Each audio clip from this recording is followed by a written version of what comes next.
Big base league 2024-25 39வது போட்டி பெட்ஸ்காச்சர்ஸ் Adelaide strikers கடை நடக்க போது அதோட ஃபேண்டசி ப்ரிவ்யூ பார்க்க போகிறோம். ரெண்டு டீம்ஸுமே ஸ்டில் அலைவ், ஆனால் ஆன் டைமில் அலைவாக இருப்பாங்களாங்கிறது கேள்வி தான்.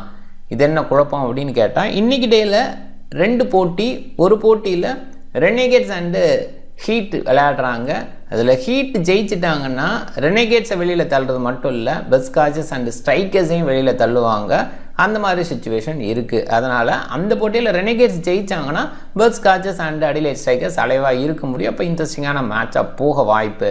பெட்ஸ்காச்சர்ஸை பொறுத்த வரைக்கும் 7வது இடத்துல இருக்காங்க. இதுக்கு முன்னாடி ஓவராலாக பிபிஎல் சீசன்ஸ்லேயே அவங்க குறைஞ்சபட்சமாக 3வது இடத்துக்கு தான் தள்ளப்பட்டிருக்காங்க. அதுக்கப்புறம் மேலே அப்படிங்கிற மாதிரி அவங்க டவுன் ஆனதே கிடையாது. சாம்பியன் சைடு, சாம்பியன்ஸாக நிறைய டைம் இருந்த சைடு இந்த சீசனை பொறுத்த வரைக்கும் ரொம்பவே சுமாராக விளையாண்டுருக்காங்க. குறிப்பாக ரெனேகேட்ஸுக்கு அகேன்ஸ்டாக 2 தோல்வி அவங்களுக்கு பெரிய பின்னடைவை சந்திக்க வச்சது. 2 க்ளோஸ் மேட்சாக அது இருந்தது அப்படிங்கிறதும் இருக்குது. அண்ட் ஸ்ட்ரைக்கர்ஸை பொறுத்த வரைக்கும் சில க்ளோஸ் மேட்சஸை அவங்க சைடு திருப்பலை அப்படின்றதுனால அவங்க இந்த இடத்துல வந்து நிற்கிறாங்க. பார்க்கணும் இன்றைக்கி எப்படி போகுது. அட்டமசி கிரிக்கெட் 11 அப்படின்னு சர்ச் பண்ணி டெலகிராமில் ஜாயின் பண்ணிக்கோங்க. குழப்பம் இருந்ததுன்னா டாப் கமெண்ட் லிங்க் இருக்குது, கிளிக் பண்ணி ஜாயின் பண்ணிக்கோங்க. Real 11 நிறைய கேம்ஸ் கொடுக்குறாங்க. கேம்ஸ் இன்ட்ரெஸ்ட் இருக்கும் உங்களுக்கு நல்ல வாய்ப்பு. ப்ரெடிக்ஷன் பேஸில் பெஸ்ட்டாக இருந்தீங்கன்னா நிறைய ஃபேண்டசி ஃபார்மேட்ஸ் இருக்குது. Real 11 பயன்படுத்தி நிறைய ஏர்னிங்ஸ் ஏற்படுத்திங்க. Real 11 இன்ஸ்டால் பண்ணலைன்னா டாப் கமெண்ட் லிங்க் இருக்குது, கிளிக் பண்ணி இன்ஸ்டால் பண்ணி என்னோட ரெஃபரல் கோடை பயன்படுத்த மறக்காதீங்க. பெர்த் ஸ்டேடியம் பெர்த்தில் தான் இந்த போட்டி. மழைக்கான வாய்ப்பு இல்லை. January 18 2:45 PM நம்மளோட டைம், அவங்களோட டைம் 5:15 PM மேட்ச் ஸ்டார்ட் ஆகுது. 40 போட்டியில் 20 பேட் ஃபஸ்ட்டு 20 சேசிங்கு. இந்த 20 பேட் ஃபஸ்ட்டு 20 சேசிங் அப்படின்னு பெருசாக யோசிக்க வேண்டாம். பெட்ஸ்காச்சர்ஸ் அவங்களோட ஹோமில் ரொம்பவே சூப்பராக இருந்திருக்காங்க. அவங்களோட அட்வான்டேஜ் அவங்க தான் அதிகமாக எடுத்திருக்காங்க. அதனால் இந்த நம்பர் வேண்டாம். 165 பேட் ஃபஸ்ட்டோட ஆவரேஜ். இது வந்து டீசன்ட் பேட்டிங் ட்ராக் அப்படிங்கிற நம்பரை தான் சொல்லுது. பட் இந்த ட்ராக் என்ன சொல்லுது அப்படின்னு பார்த்தா, இனிஷியலாக கொஞ்சம் கஷ்டமான ஒரு விஷயம் பேட்டர்ஸுக்கு. பவுலர்ஸ் குறிப்பாக ஃபாஸ்ட் பவுலர்ஸ் என்ஜாய் பண்ணி போட முடியும். லேட்டராக பால் ஓல்ட் ஆகும்போது பெட்டர் ஸ்கோர் பண்ண முடியும். அது ஓவராலாக இந்த கிரவுண்டோட டெம்ப்ளேட்னே சொல்லலாம். ஃபஸ்ட்டு 10 ஓவர்ஸ் என்ன சொல்ல போனால் ஃபஸ்ட் 6-7 ஓவர்ஸுக்கு டஃப்பாக இருக்கும். அதுக்கப்புறம் ஈஸியாக ரொட்டேட் பண்ணலாம். 10 ஓவருக்கு அப்புறம் 100 ரன்னு கூட அடிக்க முடியும். 10 ஓவருக்கு 70 அடிச்சிருந்தா 10 ஓவருக்கு அப்புறம் 100ங்கும்போது 170 இந்த ரேஞ்சுக்கு கொண்டு வர முடியும். இதுதான் இந்த பிச்சோட டெம்ப்ளேட்டுன்னு சொல்லலாம். பட் ரீசெண்டாக இந்த பெர்த்தோட பிச் எப்படி மாறி இருக்கு அப்படின்னா, ஒரு டோர்னமெண்ட் ப்ராக்ரஸ் அடுத்தடுத்த மேட்சஸ் அப்படின்னு பார்க்கும்போது இந்த சைன் பால் இனிஷியலாக முதல்ல கொடுத்த அந்த டஃப்னஸ் கொடுக்குதா அப்படின்னா அது கொஞ்சம் குறையுது. அதனால தான் ஓப்பனர்ஸ் கொஞ்சம் பெட்டராக விளையாட முடியுது. அதில் குறிப்பாக பெர்த் பிளேயர்ஸ் டாப் ஆர்டரில் விளையாடும்போது என்ன மாதிரி டெம்ப்ளேட் இருந்தாலும் அதுக்கு தகுந்த மாதிரி அவங்களால ப்ளே பண்ண முடியுது. அட்ரஸ் பண்ணி சூப்பராக இனிஷியலாக ஸ்டார்ட் பண்ணிடுறாங்க அப்படின்றதுக்கு மற்ற டீம்ஸ் வந்து தான் அந்த இனிஷியல் ஸ்ட்ரகிள் அப்படிங்கிறத கொடுக்குறாங்க. இது வந்து பேட்டர்ஸ் அட்ஜஸ்ட் பண்ணல அப்படிங்கிற ஒரு விஷயத்தையும் சொல்லலாம். இன்னொரு பக்கம் பெர்த்தோட ஃபாஸ்ட் பவுலர்ஸ் எப்பயுமே பெஸ்ட்டாக இருப்பாங்க அப்படின்ற மாதிரியும் சொல்லலாம். இப்போதைக்கு ரிச்சர்ட்சன் இந்த மாதிரி பிளேயர்ஸ் இல்லாதது பெர்த் ஸ்காச்சர்ஸு கொஞ்சம் டஃப்பான ஒரு விஷயம் தான். இருந்தால் கூட மேனேஜபிளாக பவுலர்ஸ் இருக்காங்க. அதை கொஞ்சம் கவனிக்க வேண்டியது இருக்குது. அண்ட் டோர்னமெண்ட் ப்ராக்ரஸில் இப்போ எப்படி மாறி இருக்குன்னா, ஓரளவுக்கு பேட்டர்ஸு டாப் ஆர்டரில் என்ஜாய் பண்ண முடியுது. ஒரு 2-3 ஓவர் கஷ்டமாக இருக்குது. அதுக்கப்புறம் மேனேஜபிளாக விளையாடுறாங்க. அது மட்டும் இல்லை, ஸ்பின்னர்ஸும் கொஞ்சம் கேம்குள்ளே வர்றாங்க. இதெல்லாம் நம்ம அண்டர்ஸ்டாண்ட் பண்ணிக்க வேண்டியது இருக்குது. டிப்பிக்கல் பெர்த் பிச் அப்படிங்கிற அந்த மைண்ட் செட்டுக்கு நம்ம போக வேண்டாங்கிறது தான் நான் இப்போ தெளிவாக சொல்கிறேன். பேட் ஃபர்ஸ்ட் பண்ணும்போது ஆவரேஜாக 6 விக்கெட் விழுது, சேஸ் பண்ணும்போது ஆவரேஜாக 6 விக்கெட் விழுந்திருக்கு. பெட்ஸ்காச்சர்ஸ் தான் ஹை ஸ்கோர் அண்ட் லோ ஸ்கோராக இங்கே பதிவு பண்ணியிருக்காங்க. 150க்கு பிலோவா 10 டைம்ஸு, 190க்கு அபோவா 6 டைம்ஸு, மீடியம் ஸ்கோராக 24 டைம்ஸ் வந்திருக்கு. மீடியம் ஸ்கோர்ஸை எதிர்பார்க்கலாம். 170+ எதிர்பார்க்குறேன். ஒருவேளை பெர்த் பேட் ஃபஸ்ட்டு பண்ணுற மாதிரி இருந்தால். ஸோ கண்டிப்பாக வந்துட்டு ஸ்ட்ரைக்கர்ஸும் நல்ல பேட்டர்ஸை இன்க்ளூட் பண்ணி வச்சுருக்காங்க. சில டிஸ்அட்வான்டேஜ் 2 டீமுக்குமே இருக்குது. அதை பற்றி டீம்ஸை பற்றி பேசும்போது சொல்லுவோம். ரீசன் வின்ஸ் இந்த பர்டிகுலர் கிரவுண்டில் ஹோம் அட்வான்டேஜ் எடுத்துக்கிற பெர்த் கடந்த 2 போட்டியில் தூத்துருக்காங்க ஹோமில் அப்படிங்கிறது கண்டிப்பாக இந்த சீசனில் அவங்களுக்கு பெரிய பின்னடைவுன்னு சொல்லணும். அண்ட் அதுக்கு முன்னாடி பெர்த் ஜெயிச்சிருக்காங்க. அதுக்கு முன்னாடி அடிலைட் சிட்னி சிக்ஸர்ஸ் தூத்துருக்காங்க. அதுக்கப்புறம் தொடர்ந்து பெர்த் ஜெயிக்கிறத பார்க்குறோம். பெர்த்துக்கு கண்டிப்பாக இங்கே ஒரு அட்வான்டேஜ் இருக்குது, அதை பார்க்குறோம். பெட்ஸ்காச்சர்ஸ் இந்த டீம் பொறுத்த வரைக்கும் Sam Fanning with Finn Allen open பண்ணுறாங்க. ஃபேனிங் ஓரளவுக்கு ஸ்டார்ட் பண்ண டீசெண்டான left hand batter. Finn Allen குயிக்காக அடிப்பார். New Zealand player and wicket keeper ஆப்ஷனாக இவர் தான் இருக்க போகிறாரு. ஆரோன் ஹார்டி, கூப்பர் கொன்னலி, ரெண்டு பேருமே வந்து மிடில் பேஸில் சூப்பராக பேர்த்துக்காக விளையாடக்கூடிய பிளேயர். இந்த சீசனில் கொன்னலி ரொம்ப பெஸ்ட்டாக இருக்குது. ஆரோன் ஹார்டி ஆரம்பத்தில் இன்ஜுரி கன்சர்னில் வெளியில் இருந்தார். இப்போ உள்ளே வராது. ஸ்டில் பவுலிங் பேஸில் அவர் கன்சிடர் பண்ணுறதில்ல. ஆஸ்டன் டர்னர் பேர்த்னா செம்மையாக பண்ணுவார். அவரோட லீடர்ஷிப் நல்லா இருக்கும். இந்த சீசன் ஆரம்பத்தில் அவரெல்லாம் இல்லை அப்படிங்கிற அந்த பேச்சு தான் அடிபட்டுச்சு. ஃபோர்ஸாக கொண்டு வந்தாங்க. ஓரளவுக்கு டீசெண்டான பேட்டிங் கொடுத்துருக்காரு. ஓரளவுக்கு நல்லா லீட் பண்ணியிருக்காருன்னு கூட சொல்லலாம். நிக் ஹோப்சன் இன்னும் மேலே வந்தால் பெட்டராக அவுட்புட் கொடுப்பாரோன்னு யோசிக்கிற அளவுக்கு 10 பால் பிடிச்சாலும் அவரோட இம்பேக்டை ஷோ பண்ணக்கூடிய அந்த பேட்டிங் டிஸ்பிளே இருக்குது. ஸ்பூஸு இவரோட இடம் டவுட்டு தான். கனடா சேர்ந்த பிளேயரு இந்த இடத்துல மாத்யூ கல்லி வருவாருங்கிற எதிர்பார்ப்பு. மாத்யூ கல்லியை பொறுத்த வரைக்கும் நல்ல எபிலிட்டி பவுலிங் பேஸில் குறிப்பாக பேர்த்தில் விளையாடும்போது ரொம்ப சக்ஸஸ்ஃபுல்லாக இருந்திருக்காரு. எக்ஸ்ட்ரா ஸ்பின்னர் தேவையில்லை. அதனால் மாத்யூ ஸ்பூஸ்க்கு பதிலாக மாத்யூ கெல்லி வருவார். Ashton Agar, Andrew Tye, back of Lance Morris இவங்கெல்லாம் நல்ல பவுலிங் கொடுக்குறாங்க. ஆஸ்டன் ஆகர் பேட்டிங்லேயும் சின்ன கான்ட்ரிபியூஷன் கொடுக்க முடியும். ஆண்ட்ரூ டையோட முன்னளவுக்கு அவுட்புட் பெஸ்ட்டாக இல்லையோ அப்படிங்கிற அந்த ஒரு ஃபீல் இருக்குது. பேக் ஆஃப் ஸ்டில் அந்த அவுட்புட்டில் பெஸ்ட்டாக இருக்கார். லான்ஸ் மோரிஸ் எக்ஸ்ட்ரா பேஸில் விக்கெட் எடுத்து கொடுக்குறாரு. கொஞ்சம் ரன்ஸுக்கும் எளியாக போகிறாரு. பட் லேட்டராக அந்த ஓல்டு பாலில் கண்ட்ரோல் கொடுக்குறாரு. ஸோ அது அவருக்கு பெஸ்ட்டாகவும் இருக்குது. ஸ்ட்ரைக்கர்ஸு இந்த டீமில் டாப் ஆடலாம் மாத்யூ சாட் அண்ட் டாசி சாட் ரீசெண்டாக ஒரு பவுலிங் லெவலில் நல்லா பண்ணார். பேட்டிங்கில் இன் அண்ட் அவுட் அப்படின்ற மாதிரி பர்ஃபார்மன்ஸ் தான் கொடுக்குறாரு. நியூ பாலில் ஃபேஸ் பண்ணுறது, இந்த எக்ஸ்ட்ரா பேஸை ஃபேஸ் பண்ணுறது கொஞ்சம் டஃப்பாக இருக்கும் டாசி சாட்டுக்கு. மாத்யூ சாட் அதை ஓரளவுக்கு மேனேஜ் பண்ணி விளையாடுறாரு. பார்க்கலாம் இன்றைக்கி எப்படி கொண்டு போக போகிறாங்கன்ட்டு. கேரி, விக்கெட் கீப்பர், இந்த பர்டிகுலர் கிரவுண்டில் விக்கெட் கீப்பர் பாயிண்ட்ஸ் நிறைய கிடைக்கும். சில கேச்சஸ் கண்டிப்பாக கேரி ஆகும். கேரிக்கு அது நல்லாவே வரும். அண்ட் ஒல்லி பொறுத்த வரைக்கும் போன போட்டியில் நல்லா விளையாண்டார். ஓரளவுக்கு கேமுக்குள்ளே வர்றாருன்னு சொல்லலாம். ஆனால் இங்கே என்ன மாதிரி அவுட்புட்டை கொடுப்பார் பார்க்கணும். Alex Ross decent hitting ability, top order அந்த அளவுக்கு ஸ்டெபிலிட்டி இந்த ட்ராக்கில் கொடுக்க முடியாதுங்கிற அந்த பொதுவான டெம்ப்ளேட் இருக்குது. ஸோ அந்த டெம்ப்ளேட் படி யோசிச்சா அலெக்ஸ் ரோஸ் ரொம்பவே இம்பார்ட்டண்டாக இருப்பார். அந்த இடத்துல பேஸ்லி மாதிரி ஆட்களையும் யோசிக்கணும். பட் ஸ்ட்ரைக்கர்ஸை பொறுத்த வரைக்கும் டெயில் ரொம்ப லாங்காக வச்சுருக்காங்க. டக்கெட்டு, தார்ன்டன்னு, Buckingham, Boyce and Lloyd Pope அப்படின்ற மாதிரி பவுலர்ஸு. டக்கெட் ஓரளவுக்கு பேட் பண்ணுவார், எபிலிட்டி இருக்குது. தார்ன்டனுக்கும் அந்த எபிலிட்டி இருக்குது. ஸ்டில் அதெல்லாம் பார்த்தாது ஒரு ப்ராப்பர் பேட்டர் அப்படிங்கிற ஆங்கிளில் யோசிச்சாகணும். ஹாரி மெனண்டியவே கண்டினியூ பண்ணுவாங்களா? அப்படி கண்டினியூ பண்ணுற மாதிரி இருந்தால் பெஸ்ட்லி வெளியிலே இருப்பாரா அப்படின்னு ஒரு கேள்வி இருக்குது. ஆனால் பெஸ்ட்லி பேட்டிங்கில் டிஸ்பிளே பண்ணுவார் அண்ட் பவுலிங் பேஸில் தேவைப்பட்டால் பயன்படுத்திக்கலாம். இந்த ஆங்கிள் யோசிக்கும் போது டக்கெட்டியோ இல்லை பக்கிங்ஹாமே வெளியில் வைக்கிற மாதிரி ஒரு சூழல் வரும். பக்கிங்ஹாம் பாசிபிளாக வெளியில் இருந்துட்டு ஹாரி மெனண்டியை உள்ள வச்சுக்கலாம். இன்னொரு ஆங்கிலையும் யோசிக்கலாம். கம்ரான் பாய்ஸை இந்த போட்டியில் எடுத்துகிட்டு வருவாங்க. போன போட்டியில் எல்லாமே இருந்தார்.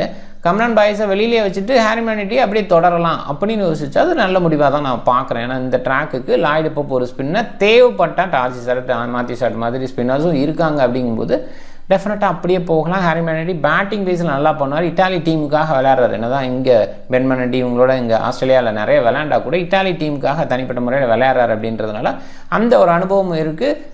நல்ல பவுலிங்கும் கொடுக்கக்கூடிய எபிலிட்டி. பவுலிங் பேஸில் பயன்படுத்தணும் அப்படி இல்லாட்டி கூட டெஃபினட்டாக பேட்டர் பேஸில் யோசிக்கலாம். நான் பெஸ்ட்லி ஒரு பக்கம் இருக்காருங்கிறனால அவர் பக்கம் பவுலிங்க்கு போய்க்கலாம். பெனண்டியை ஒன் ஆஃப் த பேட்டராக ஒரு ஃபினிஷராக யோசித்து கொண்டு போகலாம். அப்போ வந்து ஒரு ஸ்பின்னர் ஆஃப் பண்ண பெட்டராக இருக்கும். பேட்டிங் டெப்த்து ஸ்காட்சஸ்க்கு இருக்கிறதா நான் ஃபீல் பண்ணுறேன். ஆகர் வரைக்கும் மேபி கெல்லி வந்தால் அது கொஞ்சம் ஒரு அப் ஆகும். கெல்லி வந்து ஓரளவுக்கு தான் விளையாட பெஸ்ட்டாலாம் பேட்டிங் பேஸில் யோசிக்க முடியாது. ஸ்ட்ரைக்கர்ஸ்னு பார்க்கும்போது பேட்டிங் டெப்த்து கம்மியாக இருக்கிற ஒரு ஃபீல் இருக்குது. ஸோ இந்த மாதிரி பேட்டிங் டெப்த்து கம்மியாக இருக்கும்போது ஒரு ஸ்டெபிலிட்டி கொடுத்து ஆடணும்னு யோசிப்பாங்க. பட் பேர்த்தில் ஸ்டெபிலிட்டி கொடுத்து ஆடணும்னு ஆடவே முடியாது. டஃப்பான ஒரு விஷயம். விக்கெட் பேஸில் கொஞ்சம் அதிகமாக எடுக்கலாம் அப்படின்னு தான் தோணுது. பட் டெம்ப்ளேட் பேஸில் கொஞ்சம் யோசிக்கலாம். அதே நேரத்தில் இப்போ இருக்கிற கொஞ்சம் மாற்றம் இருக்கு இல்லையா அந்த பிச்சில், அந்த ஒரு விஷயத்தை யோசித்து ஒரு டீம்ஸை செட் பண்ணி பார்க்கலாம். ஒரு பக்கம் ஃபின் ஆலன், ஹார்டி, கொன்னலி, டர்னர் இவங்களாம் ஓரளவுக்கு டச்சில் இருக்காங்க. ஹோப்சன் சூப்பராக பண்ணுறாரு. ஸ்பூஸ் கூட நல்லா விளையாடுறாரு. ஸோ அந்த பேட்டிங் கொஞ்சம் ஓகேவாக இருக்குது. ஸ்ட்ரைக்கர்ஸோட பேட்டிங்னு பார்க்கும்போது கேரி வர்றது மிடில் கொஞ்சம் ஸ்டெபிலிட்டி இருக்கிற மாதிரி இருக்குது. உள்ளே இப்போ போன போட்டியில் நல்லா விளையாடுற ரோஸ் எல்லாருமே நல்லா பண்ணுறாங்க. அந்த பேட்டிங் பேஸில் அந்த ஸ்டார்ட் அப்படிங்கிறது அழகாக கொடுத்துட்றாங்க அப்படின்றத பார்க்குறோம். அதே நேரத்தில் இன்னிங்ஸை பில்ட் பண்ணுற பிளேயர் அப்படிங்கிற அந்த ஆங்கிள் யோசிக்கும் போது ரெண்டு சைடுமே கொஞ்சம் குறைவாக இருக்காங்களோ. கொன்னலி அதை பண்ணுறாரு. அது வந்து ஒரு மேட்ச்சில் பண்ணுற ஒரு மேட்ச்சில் டவுன் ஆகிறா அப்படிங்கிற ஒரு விஷயம் இருக்குது. மற்றபடி பார்த்தீங்கன்னா ரெண்டு சைடுமே அந்த பிகினிங்ஸ் மாதிரி கன்வர்ஷன் குறைவாக இருக்குது. மாத்யூ சாட் அவரோட ஹோமில் அடிலைடில் பண்ணுற மாதிரி மற்ற கிரவுண்ட்ஸில் பண்ணுறாருன்னா அது கொஞ்சம் குறைவாக தான் இருக்குது. கேரி அந்த ஒரு விஷயத்தை பண்ணலாம், அந்த எபிலிட்டி இருக்குது. பட் இந்த ஃபார்மெட்டுக்கு கன்சிஸ்டண்ட்டாக விளையாடுறது இல்லை அப்படிங்கிறதையும் நம்ம பார்க்குறோம். ஸோ ஓவராலாக அந்த ஒரு இடம் தான் ஸ்கோர் பண்ணுறாங்க. ஒரு 20-30 அப்படின்னு வருது. தேவையான ஸ்கோர்ஸ் எடுத்துருந்தாங்க. ஈவன் ஒரு 170 180 வந்தாலும் ஆச்சரியப்படுறதுக்கு அந்த ஸ்கோரை கொண்டு வந்துடுறாங்க. பட் இண்டிவிஜுவலாக ஸ்கோர் பண்ண முடியுதா, நம்ம ஒருத்தரை நம்பி கேப்டனாக போட முடியுதா அப்படின்னா அது கொஞ்சம் டஃப் தான். பட் ஸ்டில் ஒரு பாயிண்ட்டை நான் அடிஷனலாக வச்சுக்கிறேன். ஃபின் ஆலன், அலெக்ஸ் கேரி 2 பேரும் தான் விக்கெட் கீப்பராக இருக்க போகிறாங்க. விக்கெட் கீப்பர் பாயிண்ட்ஸ் இந்த பர்டிகுலர் கிரவுண்டில் நல்லாவே கிடைக்கும். ஸோ அதனால் அவங்க அந்த மாதிரி அடிஷனலாக நமக்கு பாயிண்ட்ஸ் ஏற்படுத்தி கொடுப்பாங்கன்னா அந்த ஆங்கிள் அவங்க 2 பேர்த்தையும் வேணால் கேப்டனாக எடுப்பாங்க. என்னோட டீமில் கேப்டன் வைஸ் கேப்டனாக கூட அவங்க தான் இருக்காங்க. ஆப்ஷன்ஸ் ஹெவி பவுலிங் பேஸில். ஸோ பவுலிங் டெப்த்து அப்படிங்கிற மாதிரி இருக்குது, பேட்டிங் டெப்த் இல்லை அப்படிங்கிற மாதிரி சொன்னோம் இல்லையா. ஸோ அந்த இடத்துல பார்க்கும்போது இந்த ஆப்ஷன்ஸ் கொஞ்சம் ஹெவியாக தான் பார்க்குறேன். Andrew Tye back of Lance Morris full quota வீசுவாங்க, பேஸ் பவுலர் அப்படிங்கிறாங்க. இல்லை இங்கேயுமே பேஸ் பவுலர்ஸ் முழுமையாக வீசிடுவாங்க. ஸ்லாக் ஓவரில் டக்கெட் அண்ட் தேர்ன்டன் யோசிக்கிறோம், இங்கே ஆண்டு டைம் பேக் ஹேண்ட் ஆஃபாக யோசிக்கிறோம். சில நேரங்களில் கெல்லிக்கு எண்ட் ஓவர்ஸ் கொடுக்குறாங்க. ஹெட் டு ஹெட்னு பார்க்கும்போது ஸ்ட்ரைக்கர்ஸ் கம்மியாக இருக்காங்க. பெஸ்ட் காச்சஸ் ஆப்வியஸாக நல்லா இருக்காங்க. 14-12 கொஞ்சம் க்ளோஸ் தான் சொல்லணும். பெஸ்ட் காச்சஸோட டாமினேஷனுக்கு ஸ்ட்ரைக்கர்ஸுக்கு எகென்ஸ்டாக கொஞ்சம் கம்மியாக தான் இருந்திருக்காங்க அப்படின்னு இதில் அண்டர்ஸ்டாண்ட் பண்ணிக்கலாம். இதில் சேஸ் பண்ணும்போது 2 டீமும் ஈக்குவலாக இருக்காங்க. அதே நேரத்தில் பேட் ஃபர்ஸ்ட் பண்ணும்போது அட்வான்டேஜ் பெஸ்ட் காச்சஸ்க்கு இருந்திருக்கு. அண்ட் ரீசெண்டாக பெஸ்ட் காச்சஸோட வின்னை பாருங்கள், ஒரே ஒரு வெற்றி 5 போட்டியில். இது மாதிரி தொடர்ந்து 4 தோல்வி அப்படிங்கிறது இதுக்கு முன்னாடி நடந்திருக்கு. 5 தோல்வி அப்படிங்கிறது ஒரே ஒரு முறை தான் நடந்திருக்கு, 2020 நினைக்கிறேன். அதுக்கப்புறம் இது 2வது முறையாக நடக்க போகுது தான், அதை பார்க்கணும். அண்டு ஸ்ட்ரைக்கர்ஸை பொறுத்த வரைக்குமே ஒரே ஒரு வெற்றி தான் பதிவு பண்ணியிருக்காங்க. அடிலைட் ஸ்ட்ரைக்கர்ஸ் 2 வெற்றி ரீசன்ட் 5 மேட்சஸில். அதில் பெஸ்ட் காச்சஸ்க்கு எகென்ஸ்டாக தோத்தது இந்த சீசனில் அப்படின்றதும் இருக்குது. ஸோ பார்க்கலாம். ஸ்காச்சஸ் ஸ்ட்ரைக்கர்ஸ் 2 டீமும் மோதும்போது ஓரளவுக்கு பாருங்கள், அடிலைட் ஸ்ட்ரைக்கர்ஸ் டாப் 3 மேட்ச்சில் 2 போட்டியில் அவங்க ஜெயிச்சிருக்காங்க. அதுக்கு முன்னாடி பெர்த் தான் வின் பண்ணியிருக்காங்க, தொடர் 3 போட்டிகள். அதுக்கு முன்னாடி அடிலைடு, அதுக்கு முன்னாடி பெர்த் அடிலைடு. ஸோ ஓரளவுக்கு டஃப் கொடுத்துருக்காங்க அப்படின்னு புரிஞ்சுக்கலாம். பட் பெர்த்தோட டாமினேஷன் கொஞ்சம் அதிகமாக இருக்குது. இது ஹோம் மேட்ச் அப்படின்றனால பெர்த் அட்வான்டேஜ் எடுத்துப்பாங்கன்னு தான் தோணுது. டாப் 14 என்னோட மைண்டில் மாத்தி Short, Finn Allen, Hardie, Carey, Connolly, Ollie Pope அவங்கெல்லாம் கொஞ்சம் டாப் 4க்குள்ளே பேட்டிங்கில் வரக்கூடியவங்க. ஓரளவுக்கு உள்ளே வர முடியும். அதில் பவுலிங் ஆப்ஷனாக கொன்னலி இருக்கார், விக்கெட் கீப்பிங் ஆப்ஷனுக்கு ஃபின் ஆலன், மாத்தி ஷாட்டும் பவுல் பண்ணுறதுக்கான வாய்ப்போடு இருக்கார் அப்படின்னு சொல்லலாம். ஆஸ்டன் டர்னர் ஓரளவுக்கு நல்லா பண்ணுறார், மிடில் பேஸில் இந்த பர்டிகுலர் கிரவுண்டில் பெஸ்ட்டாக இருக்கார். குறிப்பாக இந்த டீமுக்கு எகென்ஸ்டாக கடைசி 5 முறையில் ஒரே ஒரு முறை தான் அவுட்டாக இருக்கார். ஸோ அதை பார்க்கணும். அடிலைட் ஸ்ட்ரைக்கர்ஸ் டர்னர் அவுட் பண்ணல, பெரிய ஸ்கோர்ஸ் எல்லாம் எடுத்துகிட்டு வரல, பட் நாட் அவுட்டில் தான் முடிச்சிருக்காரு அப்படிங்கிற அந்த ஒரு விஷயமும் இருக்குது. பிரெண்டன் கெட்டியை பொறுத்த வரைக்கும் decent bowling. So fast bowler அப்படிங்கிற ஆங்கிளில் ஆஸ்டன் ஆகர் பேட்டிங்கில் வந்தால் டீசெண்டாக பண்ண முடியும். ஒரு ஆர்டர் மேலே வருமோ கெல்லி வந்தா அப்படின்ற அந்த யோசனை இருக்குது. Henry Thornton, Andrew Tye, Buckingham, back off and Lance Morris இவங்க எல்லாருமே ஃபாஸ்ட் பவுலர்ஸ். பெர்த்தில் இவங்களை எடுக்காமலா? கண்டிப்பாக எடுக்கணும். பிக் பேஸில் Aaron Hardie, Brendan Duckett, Jordan Buckingham and Andrew டையை ரொம்ப குறைவாக பிக் பண்ணியிருக்காங்க. ஹார்டி இங்கே ரொம்ப ஸ்பெஷலாக இருந்திருக்காரு. பட் இந்த சீசன் அவருக்கு இன்ஜுரி கன்சர்னால அந்த அளவுக்கு கன்சிடரபிளாக யோசிக்க முடியல. ஸ்டில் ஒன் ஆஃப் த பிளேயராக பிக் பண்ணலாம் அப்படிங்கிற ஆங்கிளில் யோசிக்கணும். மாத்தி ஷாட், டாசி ஷாட், கூப்பர் கொன்னலி நிறைய பேர் கேப்டனாக ட்ரை பண்ணியிருக்காங்க. ஸ்பின் ஆல்ரவுண்டர்ஸாக கேப்டனாக, அதுவும் பெர்த்தில் கொஞ்சம் டஃப்பான ஒரு விஷயம் தான். இருந்தால் கூட கொன்னலி இங்கே நல்லா பண்ணியிருக்காருனால ஒரு முயற்சி பண்ணலாம். மாத்தி ஷாட் அந்த இன்னிங்ஸ் எங்கே கொண்டு வரும், அதாவது அடிலைட்டில் விளையாடுற மாதிரி இன்னிங்ஸ் எங்கே கொண்டு வர முடியுமானா அது கொஞ்சம் டஃப் தான். டாச்சி ஷாட்டுக்கான பவுலிங் ஆப்ஷனாக யோசிப்பாங்களா, அதுவுமே கொஞ்சம் டஃப் தான். அந்த மாதிரி ஆங்கிள் யோசிக்கும் போது இந்த 3 ஆப்ஷன் சேஃப்னு எல்லா பீப்புளும் சூஸ் பண்ணியிருக்கிறாங்க. ஆனால் ரிஸ்க்கும் இருக்குங்கிறத மைண்ட் பண்ணிக்கோங்க. Carey, back off and Lance மோரிஸை ட்ரை பண்ணலாம். குறிப்பாக ஃபாஸ்ட் பவுலர்ஸ், அதில் பெர்த்தோட ஃபாஸ்ட் பவுலர்ஸ் வந்து இங்கே டாமினேட் பண்ணுறதுக்கு வாய்ப்பு இருக்குது. அந்த பேஸில் யோசிக்கலாம். டீம் பாருங்கள், கேப்டன், வைஸ் கேப்டன் ஏற்கனவே சொன்ன மாதிரி Carey and Finn Allen close point எடுத்து கொடுப்பாங்க. அடிஷ்னலாக அந்த ஸ்கோர் பண்ண முடியும்.